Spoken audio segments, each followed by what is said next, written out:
Hi, my name is Laura Sanchez, and today I am going to be making oatmeal muffins. The first thing that you need is 1 cup of buttermilk. You can buy buttermilk from the store, or you can make your own. I am going to show you how to make your own. What I use to make my own is 1/3 cup of dry milk.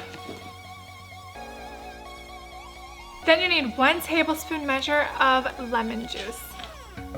And then you're going to fill it to 1 cup of water. And then you set a timer for 5 minutes, and after 5 minutes, your buttermilk is ready. So now that it's been 5 minutes, now all we have to do is add 1 cup of oats to this milk, and we are going to leave that soaking for 20 minutes. You can leave it for up to an hour, but 20 minutes does the job. Okay, we'll be back in 20 minutes. Now that it's been 20 minutes, the next thing that I am going to do is I am going to put a 1/3 cup measure of shortening in the microwave, let it melt, and then it's going to need to cool. So as I'm doing other stuff, I'm going to let that shortening sit to the side.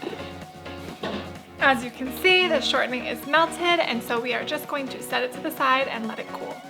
Now we need 1 egg. We're going to crack it open, beat it, put it in the oatmeal mixture. Now we are going to add 1/2 cup of brown sugar to the oatmeal mixture. Now remember to pack your brown sugar in. So I've mixed this together, and I'm going to set it to the side and prepare our dry ingredients. First ingredient is 1 cup of flour. Then you need 1 teaspoon of baking powder. I always like to sift my baking powder. This is a 1/2 teaspoon measure, so I'm going to put 2. Because obviously 2 1/2 teaspoons is equal to 1 teaspoon. So here's my baking powder. Now I need 1/2 teaspoon of salt.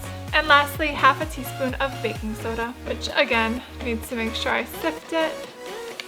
Okay, now I'm going to mix these dry ingredients together. And since I'm still waiting for my shortening to cool down, I'm going to go ahead and put my baking cups in the muffin pan. This recipe makes 12 muffins.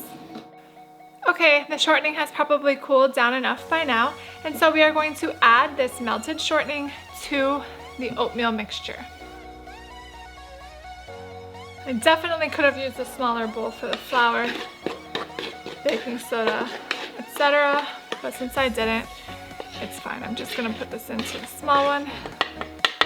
And we're just gonna mix the dry ingredients with the oatmeal mixture. Don't wanna mix too much, but you wanna make sure there's no flour pockets. That looks good. And now we're just going to put them in the muffin papers. They will go in the oven, preheated oven. The oven should be at 400 degrees, preheated for 15 to 20 minutes. These are the best oatmeal muffins ever. They really are. Thanks for watching. Please like, comment, share, subscribe. Happy baking!